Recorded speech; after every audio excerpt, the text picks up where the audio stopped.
What is it that you are that is happening in you as an individual that keeps you committed?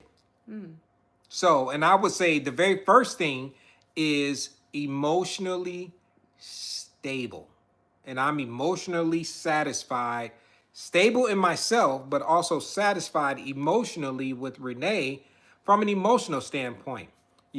I think when you are dating and you don't start building intimacy in the very beginning of your relationship, Emotional and spiritual intimacy, not yes. just physical intimacy. And I think sometimes this is an area that is neglected in men first. Not that saying that men are emotionally illiterate or anything like that. I'm just saying it is not something that is taught or is common to men, for men to be emotionally aware, self aware, because we are taught almost like the polar opposite to be physically and mentally strong.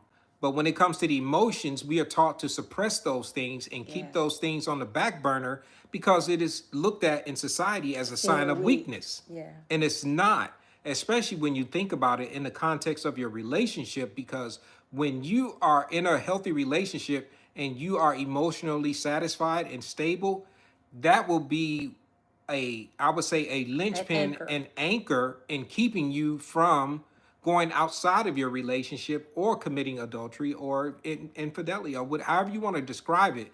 It keeps you satisfied here first. Yeah, but it starts with here.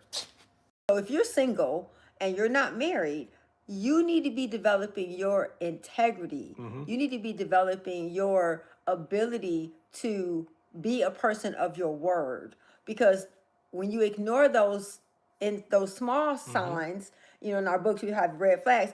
When you ignore those small red flags, then they only are going to escalate. And so, are you a person of integrity? Even before I met Gil, even before I got saved, it was just certain things I wouldn't do.